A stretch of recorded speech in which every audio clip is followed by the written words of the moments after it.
Hello, and welcome to the second episode of the Faith Over Food podcast. You guys, I literally cannot believe that my testimony has been published and it's been live for a while. So, funny story. And I'm just going to be really honest. I'm actually recording this so that I can post this as like a YouTube video, and I can also take little snippets. And it's really weird because I'm like looking at myself on Zoom while I'm recording this. So I'm gonna have to get used to that. But funny story, there was some miscommunication with my the guy that edits my podcast. And if anyone is interested in making a podcast and needs a recommendation, feel free to email me. My email is kelsey@kelseyhojera.com. He does an excellent job. And if he's listening, thank you so much, Josh. So anyway, we had a little bit of miscommunication. I had an old podcast that was Food and Fitness with Kelsey, and I just kept the same platform because it's not necessarily easy to start up an entire new podcast channel. So I kept, and the people that were listening before, I want them to keep listening, ideally. So in order to have a podcast channel, you have to have at least one podcast episode up. And so he went and deleted all of my old ones and uploaded my testimony. And he had told me that, but I didn't quite follow when he said that and messaged her an email. So anyway, my testimony was published, I think, for like 2 weeks before I even realized it. And in a way, I think God knew that I needed that, because in those 2 weeks from when I recorded the podcast to that period when I found out that it was posted, I was having a lot of just like second guessing, like what I said, like, is this actually going to help people? Did I say something that's wrong? And frankly, I know I cussed a couple of times in it, and God hit me recently with like, you should probably work on cussing a little bit. So I'm kind of working on that. So yeah. Anyway, and then with the whole cussing thing, I should say, for a long time, I mean, probably for about a year and a half, maybe 2 years now, I don't say the D word. I try not to say holy and then the S word. I obviously don't say the Lord's name in vain. So there's a couple things that I am really on top of just catching if I say it, and then like, Lord, I'm so sorry. But the F-bomb, I throw out too many F-bombs, and I should get a little bit better on that. But hey, if you are a Christian, or if you're someone who is interested, like knows God or wants to know God, wants to know who Jesus is, something that I hope I came across in my podcast was that some people, when they get saved, they have this complete transformation immediately. I don't feel like that's the case for most Christians I've talked to. It's really a huge progression, and that's how it's been for me. I had so much baggage and shame and guilt that, I mentioned when I first got saved and I started going to church, I would just weep, like cry the entire service, because I had so much shame over my manic episodes and what went down and transpired. So it took me, like, Jesus had to heal that from me before we could get to, saying the F-bomb too much, right? We recently, and ideally how I want to start off these podcasts is I really want to give you guys a little bit of insight into like how God's working in my life, what sort of things have been going on. And I'm not necessarily going to ask that to all of my guests. If there's a guest that I know is a Christian, I'll likely ask them like, hey, how's God been working in your life recently? But for people that I don't know, I'm not going to bring that up. Obviously, that wouldn't be very nice. So, so in my life recently, I have been working a lot on sexuality. So the past like 2.5 months have been very emotionally taxing for me because of the healing that has been taking place around my sexuality. It was triggered by an ex following me on Instagram, and then all of a sudden, like, all of these emotions popped up, and I was like, okay, obviously I never like worked through that trauma, and that experience of like, and I don't necessarily want to like claim it as a trauma, but like the experiences that I had around my sexuality growing up and how that impacted me, especially when I was in college, doing all the boudoir shoots, craving attention from men. I've slept around a lot, and, I never really like repented for any of that. And so I was working through a lot of that the past 2.5 months, and it is incredibly therapeutic. Like I feel so much better now. I feel so much more in my skin. I feel a lot more okay with my sexuality, because going through a period where I was like using my sexuality in like a very sinful way, and obviously Satan was using that, and then to go as a Christian, and start recognizing what I was doing in the past, I had a lot of tension with my sexuality, if that makes sense. Like I didn't really understand how to feel beautiful without my sexuality being a part of it, if that makes sense. So anyway, for anyone that's interested, I read this book called Sex and the Soul of a Woman. It's really, really, really good. She's a Christian therapist. I don't remember what her name is. I had it on my desk, but I moved it. So that was really good, very therapeutic, and kind of working through, my past like sexual partners and, why I engage with sex with them, what, how that impacted my relationship with Sam now, and so on and so forth. So lots of healing taking place. But this episode is about setting goals, okay? I might end up reposting this around New Year's because I think it's really important. To be honest, the reason why I'm recording this today, I have been slacking on recording podcasts because I have this one episode, intermittent fasting for women's hormones and gut health, that I've been doing a lot of research on. I have my own opinion that's backed by science when it comes to intermittent fasting for women in childbearing age. So that's the demographic I generally work with, right? We're looking at like 14 to like, until you get to menopause. That's generally the demographic I work with. And this is a topic I think is really important. And I know that it's not great for women's hormones, but I want to be able to teach you in that podcast the science behind why that is. And I really want to go super in depth with it. So I've been doing a lot of research into that. And with that being said, I haven't been recording episodes. And so today I wanted to record an episode that I already know all the information. I don't have to research anything. And this is actually a talk that I've given a couple times in person. I've given this talk with clients multiple times, and it's about the hierarchy of health goals and really how to set goals. I'm going to take a drink of coffee really quick.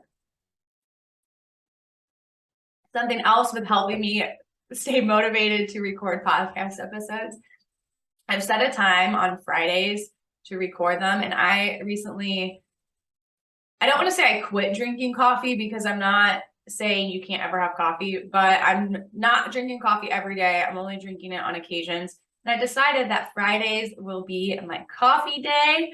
So I had some Starbucks points that were going to expire. So I'm drinking a cafe misto that is half coffee, half steamed milk. And then I like to get a scoop of their vanilla bean powder in it.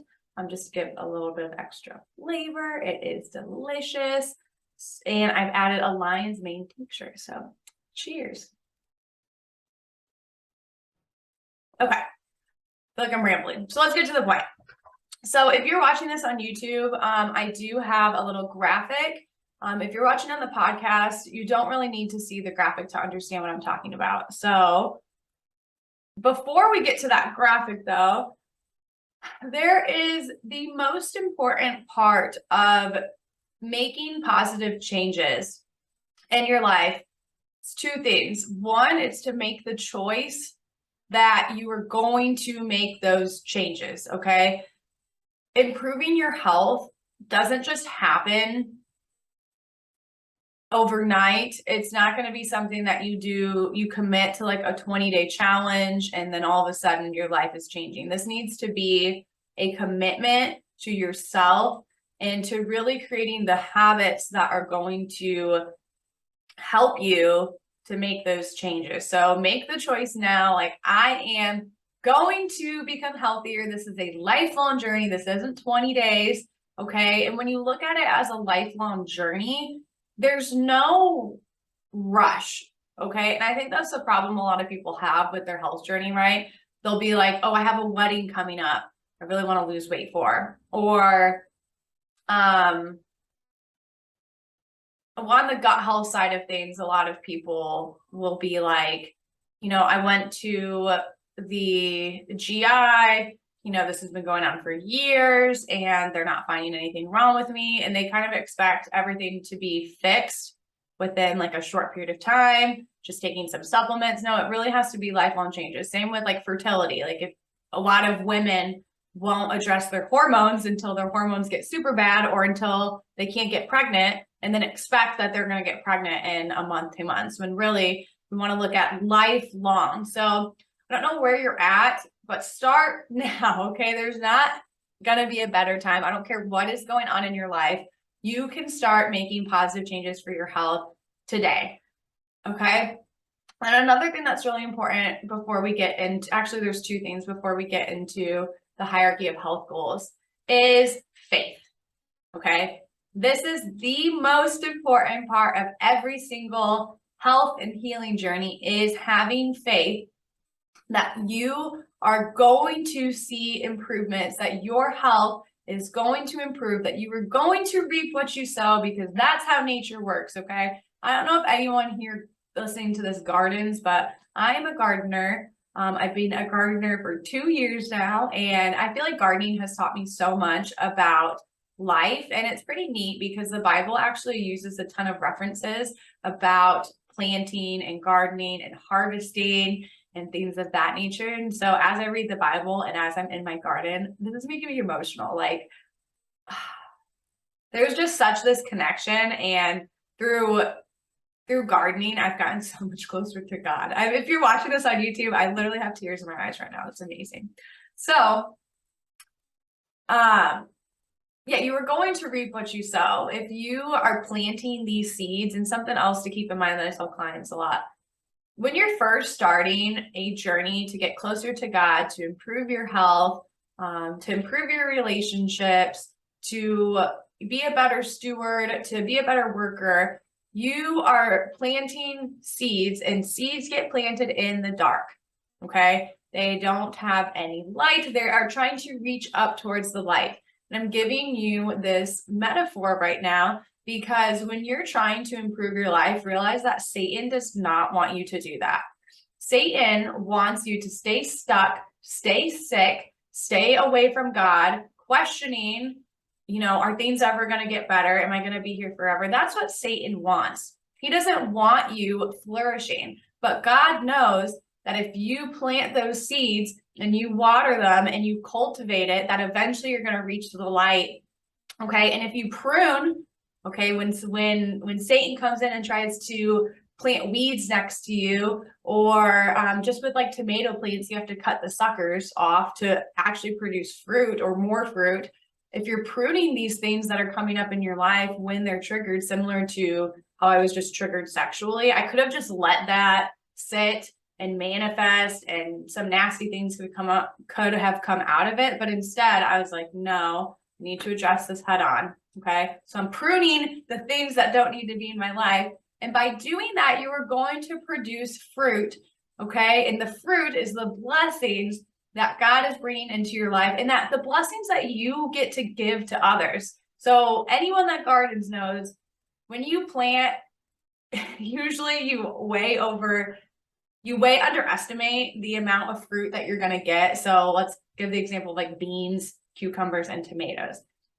You always underestimate, and then you have all of this extra fruit that you're knocking on your neighbor's doors, and you're like, hey, you want any cucumbers? Hey, I made some pickles. There's no way I'm going to eat all these. You want some, right? And so that's the beauty of pushing through and having that faith, knowing that the fruit is going to come. Whew. I feel like I can retire this episode on that note. I don't know who needed to hear that today, but just keep pushing on, keep watering yourself, and keep pruning what doesn't need to be there. And I'm telling you, if you continue to do this year after year after year, there's no telling where you're going to be in 5, 10, 15, 20 years. And whatever you imagine, God is going to make it better. Okay. So step one in any goal that you have is you need to be able to imagine yourself improving. Have faith that what you reap is going to sow. God is going to pour blessings into your life. You just need to do your part. And for those that aren't believers, you still need to have faith, okay? There is a lot of research that looks into outcomes in hospital settings, and people that have like similar clinical patterns in a hospital, if one of them is depressed versus someone that's optimistic, the person that's optimistic does better. Okay. I'm not saying there's anything wrong with being depressed. Okay. But you can be depressed and still have faith versus being depressed and without faith. There's actually a really great YouTube video. Let me see if I can find it. Okay, I found it. So it's a TED Talk, and it's Depression and Spiritual Awakening, Two Sides of One Door by Lisa Miller. I have chills just even saying that, because last year, for those of you that don't know, I'm just going to briefly go over this. I went through a really hard year with my health. January of 2021 started off with COVID. And I got COVID pretty bad for being like, quote unquote, a healthy person. And then I got a concussion. And then I went through this really terrible gut healing journey. My hormones were also all out of whack. And I was sick for a majority of the year. I wasn't able to work very much. And then my Audi blew up. I had a loan out on this beautiful Audi. It was really exciting. That blew up. And then I was like $6,000. Luckily, Sam was able to help me. But yeah, he loaned me out $6,000. And then we were going to move into a house, and the house had mold. So we had nowhere to live, and we had to move out in 3 weeks. So we ended up moving into an RV, lived in an RV for like 8 months. And again, I'm barely able to work. Really, really hard year. Okay. That was the second hardest year of my life behind going through my manic episodes, but it's also the most therapeutically healing year of my life. Okay. Not only did I learn so much about gut health and hormones, and now I have that knowledge to pour into my clients and to you all that are listening. I also healed a lot from the, spiritual, emotional, and my past trauma side of things, because going through a really hard year like that brought up a lot of the similar emotions that I went through and thought patterns that I went through when I was manic. What was my point in telling you that?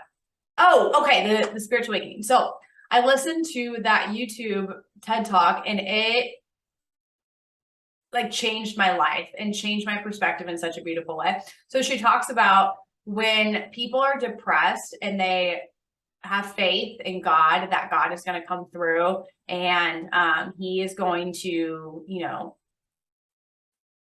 help them persevere, and that the blessings are coming, and so on and so forth, that their brain actually grows when they are depressed, versus people that are depressed without faith, their brain will actually shrink and start to deteriorate. So have faith, people. All right. I'm so happy I'm recording podcasts again, you guys. Like, sometimes I get in my head about, and I think everyone goes through this, like imposter syndrome, especially like in the health coaching space. If I have like a client that maybe isn't getting the results that we hope for, sometimes I'll get in my head like, oh my gosh, am I really like helping people? And then all of a sudden a client will reach out and, she's like, oh, my depression's cleared up. I'm feeling so much better. And I'm pooping daily and no diarrhea. And yeah. And then you have to remember things like that. So anyway, I just feel like when I'm recording these podcast episodes, I'm like, I just like get these moments where I'm like, I know that hit somebody. So yeah, exciting. All right, so we're going to go over the hierarchy of health goals now. So again, if you're watching on YouTube, you will be able to hopefully see this image. If you are watching or listening on the podcast, it's totally okay. I'm going to do my best to make sure that you understand this. Okay. So again, I really need to update this just because I think at the very bottom, it really needs to say faith. Like faith needs to be the most important thing. So for the people on the podcast, basically I have a triangle. If you think about the food pyramid, it's similar to that. Where at the bottom, you have like the biggest thing. So it's the thing that you want the most of, and then you kind of work up. This is a little bit different though. How I explain this to clients and when I've given presentations over this is when you work on the bottom, it helps the top, but the top's not the main focus. Okay. So I'm going to go over really quickly what's on it, and then we're going to dive into them a little bit more nitty gritty. So on the and I just want to say something because I brought the food pyramid. The food pyramid is literally bull crap. I don't know if crap's a cuss word, but we're going to say it's not because I gave you all a better option. Okay. So again, I need to fix this, but on the very bottom should be faith. Faith is the most important thing. All right. I hope I made that clear. And then a step up from that is healthy mindset. I guess faith could go in there. Faith could go with having a healthy mindset. Healthy relationship with food and your body. Then a step up from that, we have stress management and sleep hygiene. And then we have diet quality and movement. Then a step up from that, we have optimal gut health, hormone levels, metabolism, and nutrient levels. And then a step up from that, we have weight loss, body recomp, so changing your body composition, and performance goals.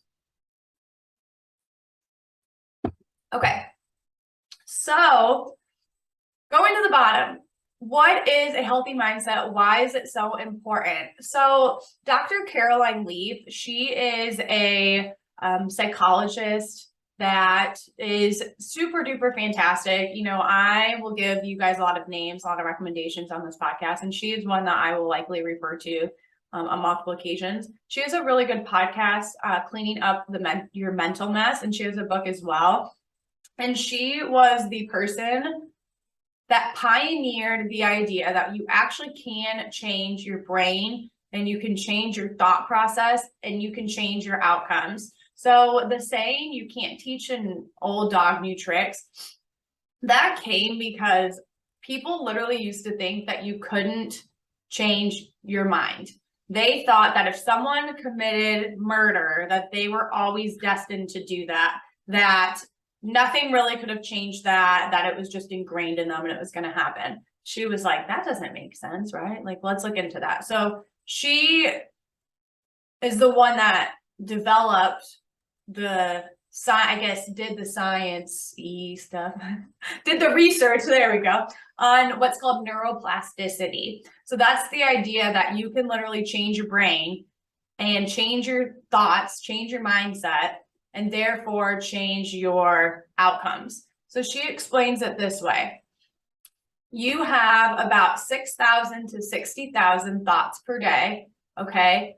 A majority of those thoughts are negative, and a majority of them are repetitive. So most of the things that you think every day, you think that all the time, okay? You think that most days, and it's generally geared towards being negative. And the thing that I think is helpful with this is understanding that that's just the way our brain is geared to work. There used to be, and I honestly, if I went to the spiritual side of this, the fall, right? Like once, Adam and Eve ate the apple, and the fall happened, like we were able to see all the evil. And so I think that it's, part of the curse that we're kind of geared more towards the negative. From an evolution standpoint, people say that it was beneficial for us to think negatively because we were able to see danger coming. And so we were able to evolve out of that. So whatever way you want to choose to believe it. But yeah, so you have these thoughts, and then because you're thinking certain things, you feel certain ways, right? I mean, if you wake up in the morning and you get a notification, or even if nothing bad is on your phone, when you wake up in the morning and you're immediately on your phone scrolling social media, that's not a very positive place to be. Maybe subconsciously you're comparing yourself to other people and, oh, whatever it is, and you're reading your emails. That's not really you're already stressed about your day that's going to take place. Well, okay, I didn't say this very well, but you're thinking about certain things, like you're thinking about your day ahead of time. You're thinking about all the stuff you have to get done. You're thinking about how you woke up late. So then you feel stressed. It's just one example. And because you're thinking these things and feeling stressed, your outcome or your actions are going to be predetermined based off of that. So maybe that means you don't eat breakfast. You just grab a coffee. You forget to pack your lunch, so you have to run out and grab something. And then you get home, you're in a bad mood because you haven't ate enough during the day because your day's been stressful and you haven't handled your stress. So you get in a fight with your husband, and then your kids are annoying you, and they're like, oh, this sucks. I don't want to do the dishes. You go to bed, and then you wake up, and it's just this whole repetitive thing, okay? So the point I'm trying to make here is that your actions are based off of your thoughts. So the only way that you can actually change your life and make habits and create this future that you want, you have to start with your mindset. Okay. And so there are some ways to change your mindset. There are going to be a lot of podcasts that come out in the future where we talk about this. And I actually have a friend, really, really great Christian friend who's a therapist. It might be fun to have her on here, talk about trauma, because as a health coach, I can help people develop healthier habits and healthier mindsets. What I can't do is help you unpack your trauma and reprocess that in a more positive way. That's really where therapy comes into play. So I really like,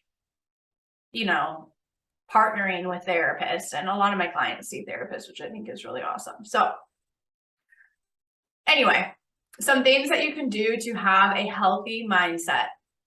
If you are a Christian and you are not in the Word, and by in the Word, I mean reading the Bible, that is one of the first things I would highly encourage you start doing. It will change your life. It will, and sorry if I'm hacking up a little bit, I've been sick. So when you are in the Word, it is going to challenge you. It is going to cut deep. It's in Hebrews. I have it written in my journal.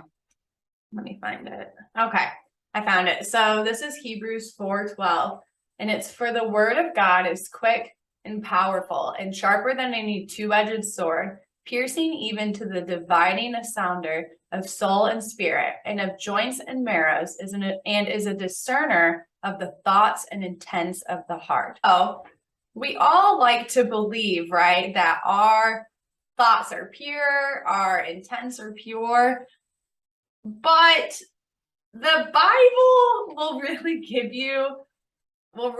you. I mean, that's what God does, right? He wants us to be more like Jesus and open up ourselves to be more like him, which that was the way things were always meant to be before the fall, right? And so I just read this recently and I thought it was really good. So this is in Proverbs 16:2-3. All the ways of a man are clean in his own eyes, but the Lord weighs the spirits. Okay, so, and then there's that, I think this is in Romans 2. It's, for we battle not against flesh and blood, but against principalities and powers. And then there's in Luke, and Jesus said, forgive them, for they know not what they do, right? I think that there's so much evil in the world, and some people know that they're committing evil, and maybe they're demon oppressed. I think most people, though, truly think that they're doing good. And that's where the Bible comes into play, right? Because like it said, it's a discerner of the thoughts and intents of the heart. And so you might think that what you're doing is good and helpful, or there's nothing wrong with the way you're viewing things. And that's the thing with my sexuality. Like I wasn't acting very often on those suppressed like sexual thoughts from when I was younger. Like I wasn't posting things that were derogatory. Like I wasn't really doing much, and most people wouldn't realize that that was something I was struggling with. But then being in the Word and getting hit with that thing, followed from my ex and all that, I realized like, oh crap, like this is something that I'm still dealing with. And yeah, so if you're not in the Bible, that's one of the best things you can do for your mindset, is what I'm trying to say here. If I get asked this question a lot, like, Kelsey, where do you recommend people start if they've never gotten in the Word before? The Gospels are really good. I would highly encourage reading Matthew or John. John the Beloved, that's what he calls himself. And so that's a good one to help you understand that like Jesus loves you so much. And then Matthew was actually the first gospel I read, just because it was the first one in the Gospels. And that one is for sure still my favorite. I absolutely love Matthew.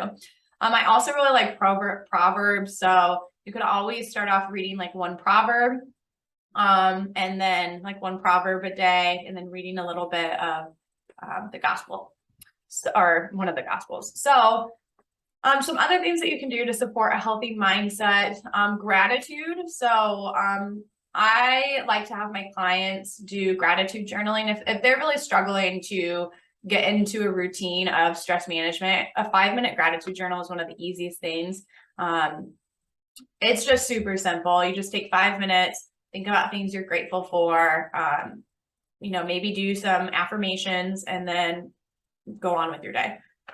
And I highly encourage, whenever you can do these things anytime during the day, but back to what I was saying earlier, how you start your day is going to impact the rest of your day. So if you can take 5-10 minutes in the morning to do something to support a healthy mindset, that's going to impact the rest of your day. And you're going to find that you feel better mentally. And that's the most important, because when you feel good mentally, your actions are going to reflect that. And even, again, I know I said, start with the Gospels, maybe read one proverb. If you only have time, you think you only have time, and I say think because we have a lot more time than we think we do. We're just not managing it well. Just read a proverb. I mean, it'll take you 5 minutes. You could take 5 minutes to read a proverb. Okay. So you can also meditate. I really like, I know stretching isn't really like a mindset thing, but sometimes we just need to be alone with our thoughts. So sitting outside without your cell phone, without, anything playing in your ears, and just let yourself think is really helpful too. Okay, so healthy relationship with food and body. We're moving on to that. So that is incredibly important. If you don't have a healthy relationship with your body and with food, it just makes being healthy incredibly challenging, right? Because you're always mentally questioning what you're eating. You're always being healthy for the wrong reasons. One of the biggest shifts I have my clients make is not focus on weight loss, focus on health. So focusing on weight loss does not, like if you're losing weight, that does not equate to being healthy, because you can everybody knows how to lose weight. Everybody's done a fad diet. Everybody's done a 7-day cleanse. And I don't say everybody, if you haven't, don't do it. But most people have done a 7-day cleanse. I've done crazy things when I was younger to try and lose weight. And of course they worked, but was I being healthy? Absolutely not. If anything, it made me less healthy because I wasn't nourishing my body. And mentally, it messed me up because I was having all these weird confusions about my body and about especially my confidence, right? Because you try to do these crazy diets, they don't work long term, and then you feel defeated, you feel like a failure. You're like, oh, everybody else seems like they can do it, why can't I? Which is actually not true. People the media, and luckily this is shifting. A lot of people have talked about this, and there's a big culture shift around like fad dieting sucks, like diet culture sucks. So luckily it's not as big of a thing anymore. But it used to be obviously super huge of like, this is the diet they did, this is the new diet, follow this, low fat, blah, blah, blah. And all that's BS. It's literally all BS. So we're going to jump up to the next thing, stress management, sleep hygiene. So stress is the main contributor of disease.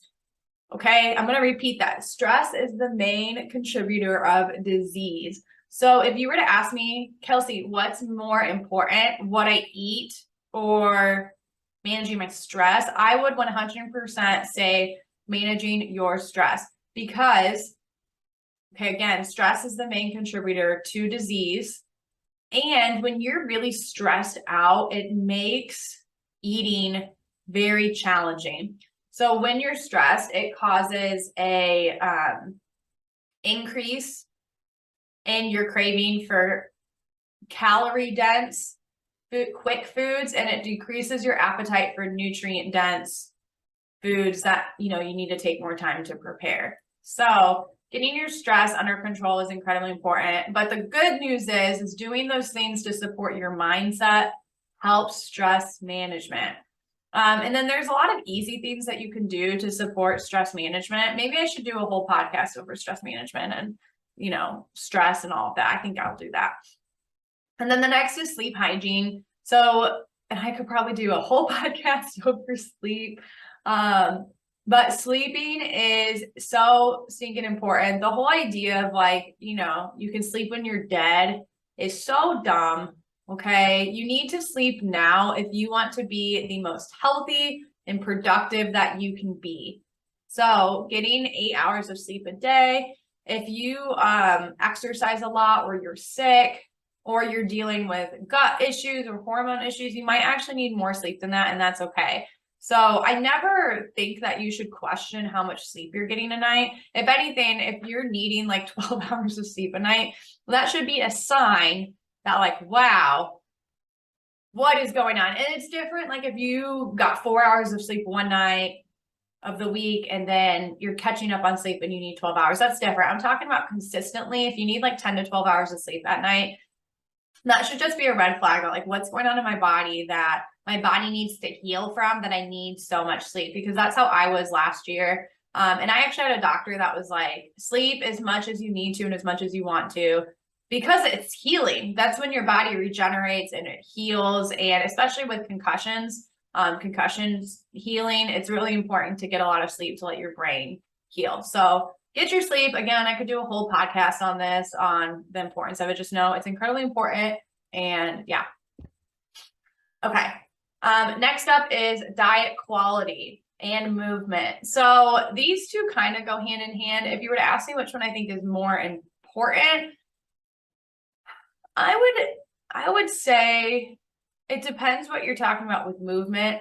I would say diet quality and like just getting light movement, I would say those are equal. If you were to ask me about like actual working out, like running and resistance training versus your diet, I would definitely say diet's way more important. So in terms of diet, I have changed my viewpoints on this a lot over the years. And frankly, like a lot of what I was taught becoming a dietitian, some of it's just not true, which is really sad. I would need to do more research into this and bring on some people to help explain.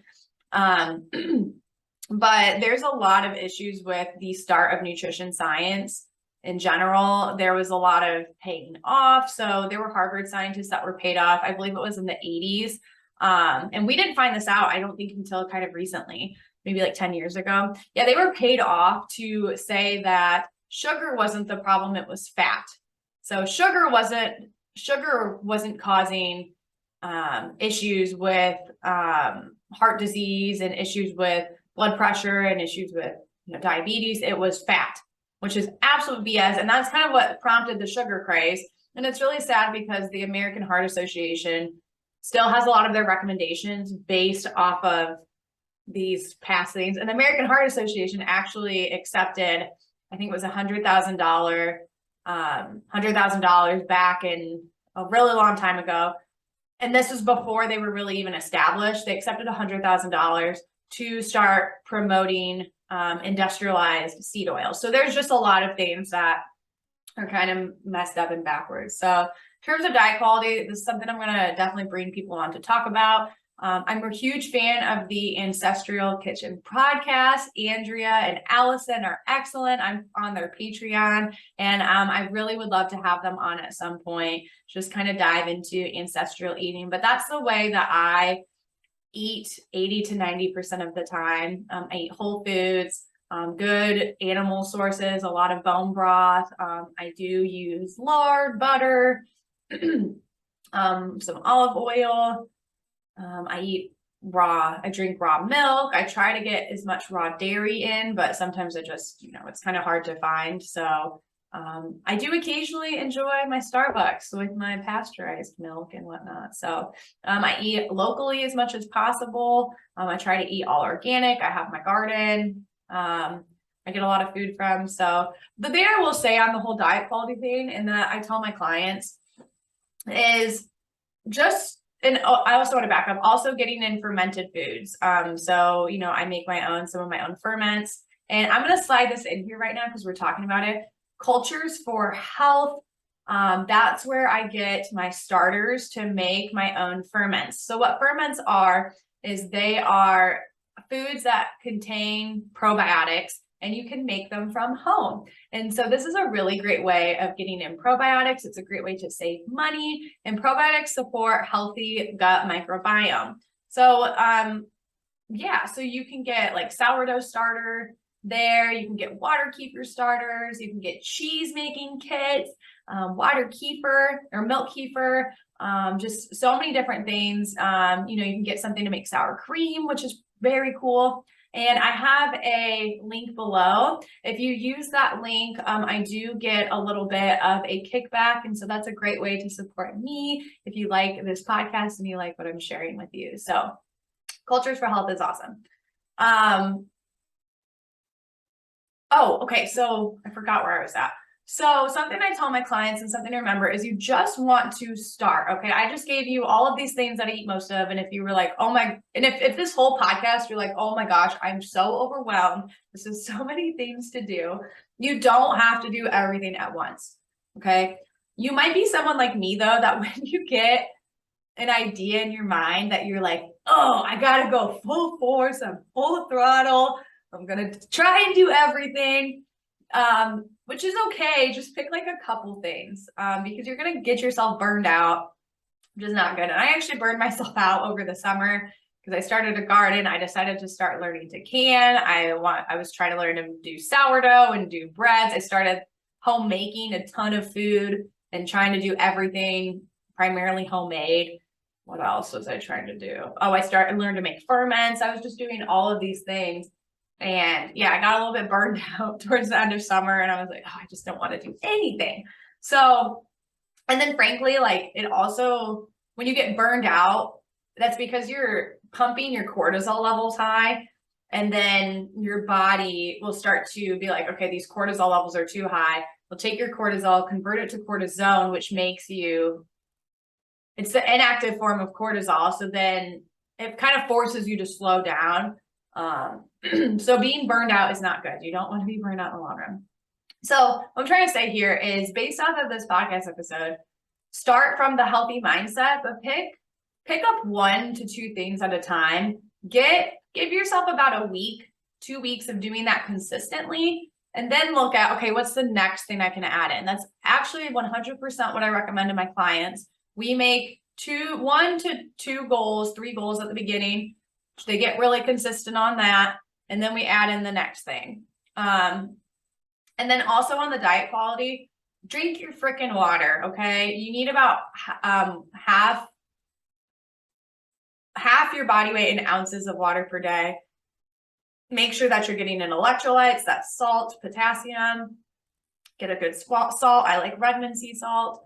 Okay, that's all I got on diet quality. So, and then something else I tell my clients, obviously, like it would be so awesome to be able to afford all organic, all grass-fed, grass-finished, all pasture-raised, you know, all raw dairy. It would be so awesome to be able to afford that. But that's not the case for everybody. And frankly, that's not even the case for me and Sam. We are doing the best that we can. And ideally, we hope to continue to expand and learn different ways of saving money so that we can afford, and ideally, as we get older, our incomes go up, we'll be able to afford more of those high quality things. So just start with the best that you can do, and really eating in season, I would say, was one of the best ways of saving money. When you go to the farmer's market, whatever's in season is generally super cheap. Like you can get a whole pallet of tomatoes for really cheap right now, and you can freeze them, make soups with them, save those soups, whatever you want to do. But I'd highly encourage looking into that. Okay, movement, just move your body every day for women and for men, but for women in particular, I'd highly encourage resistance training twice a week. But really just focus out initially, just move your stinking body. If you've been sitting for a while, get up and move.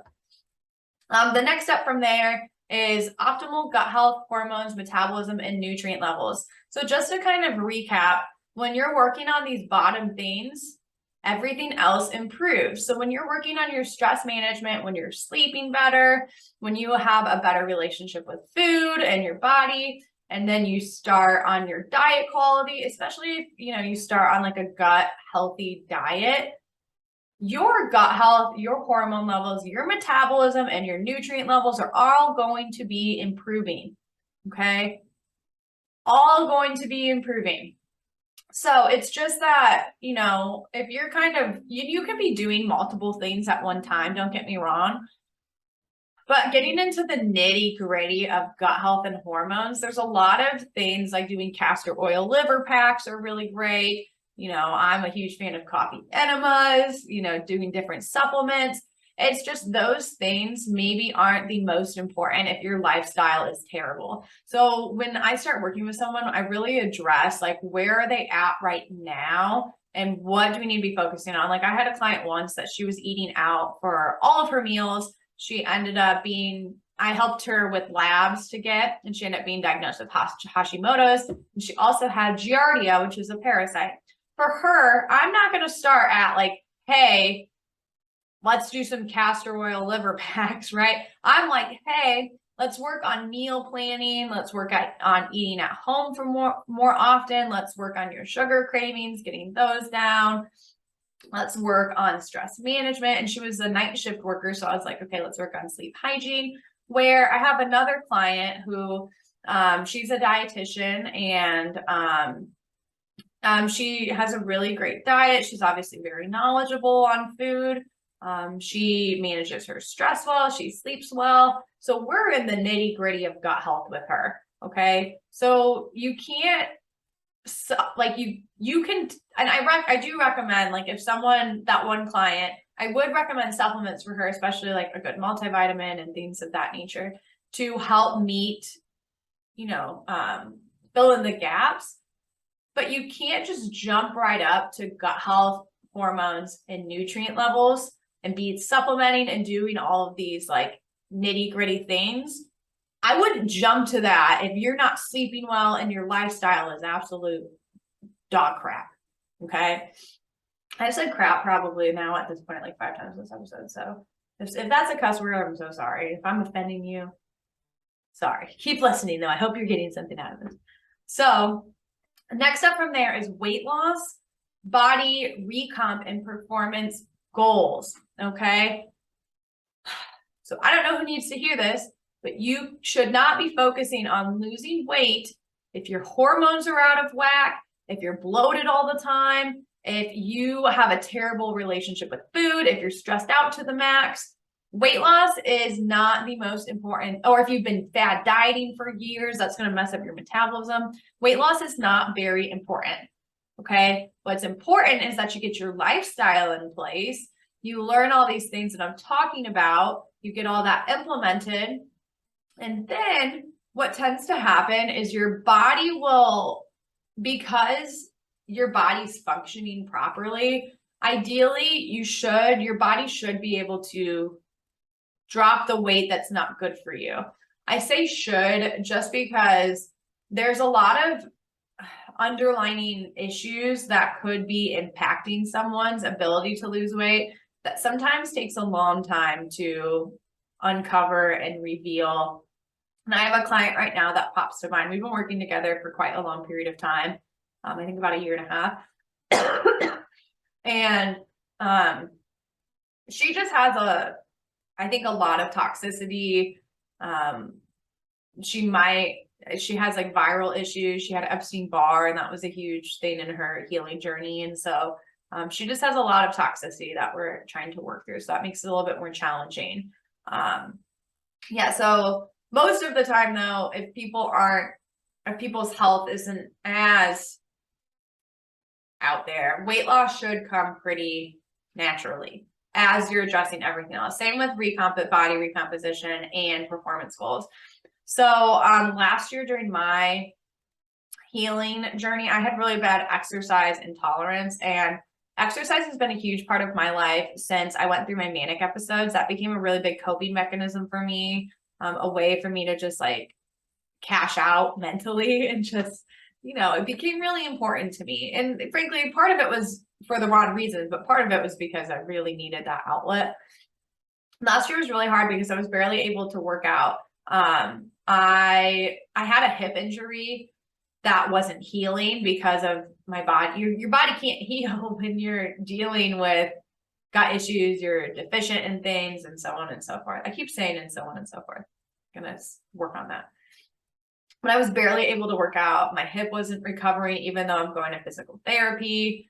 And I would try to work out and it would make me fatigued for days. And so I had to be really, really cautious of how I exercise and stuff. But now it's 1.5 years later, and more than 1.5 years later, and I am training for a Spartan race, and I'm able to run a couple times a week. I'm able to lift. My hip is doing much better. I'm not getting that pain.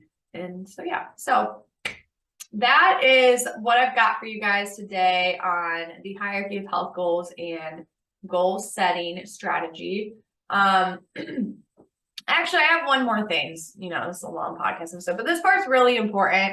So based off of all of these things that I'm saying, it's really important that you set your long-term vision. I said that at the beginning, but like think about where you want to be in the long run. And there's also like multiple areas of your life that impact your health that I don't want you to forget.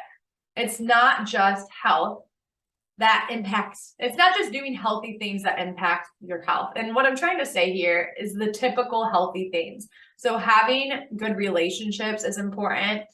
Communicating with your husband well is important. Your family's important. Your spiritual life's important. Doing things for the community is important.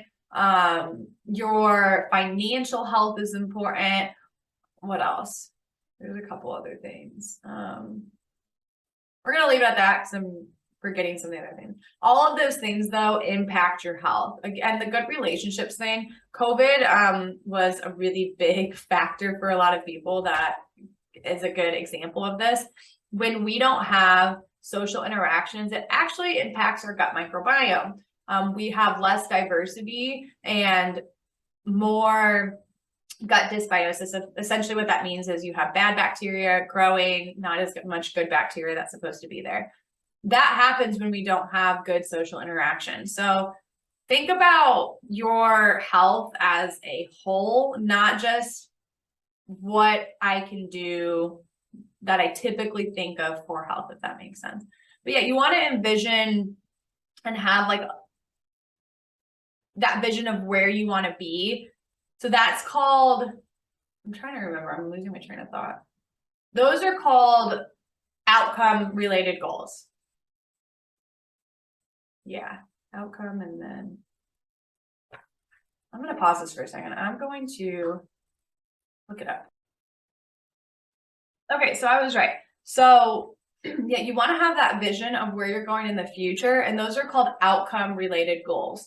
So an example of this would be, I want to be having daily bowel movements. I want my bloating to be gone. I want my hormone levels to be in check. I want no more PMS. I want to have a healthy relationship with food. Those are all outcomes. Okay. you want to have a vision of that. And, I would highly encourage journaling this, take some time to write this down. But having an outcome that you want to achieve doesn't necessarily mean you're going to get there. Okay. So you have the vision, but you need to have the actions in place to get there. That's called behavior-based goals. So this is what you want to be focusing on a weekly, monthly basis, is what are the behaviors that you need to do to get to these goals. And you can also think of this as what habits do you want to develop so that you can have good health. Okay. So those are the things I was kind of telling you while we were talking, right? It might be, I'm going to read in the Bible 3 days a week. It might be I'm going to go on a walk on my lunch breaks a couple days a week. I'm going to cook dinner every night. I'm going to pack my lunches. I'm going to actually eat breakfast. Okay. So those are the things that you actually want to be focusing on a day to day. I'm telling you, you sow those seeds and you will reap. So thank you for tuning in to this episode of the Faith Over Food podcast. I am your host, Kelsey Hojera. If you like this episode, please leave a 5-star rating and review on Apple and on Spotify. So that really helps me in my rankings. It helps so that more people find this podcast. And to be honest, when you leave me a review and you leave comments, it truly makes me incredibly happy to know that these episodes are helping you out. So I would appreciate that so much. If you're interested in working with me or in, following me on social media, all of those things are going to be linked below. I also have a gluten-free gut healing. I can't even talk right now. Sorry. I have a gluten-free gut healing guide that is also on my website. I will put a link to my website and you can sign up there, and then you'll be added to my email list if you do that. Every Friday I send out I try to do it every Friday, but it's a Faithful Fridays newsletter where I give you my favorite thing of the day. I tell you an uplifting message that includes a scripture, and I share a healing habit. So all of that is linked below, and I hope you have a great rest of your week. And again, thank you for tuning in.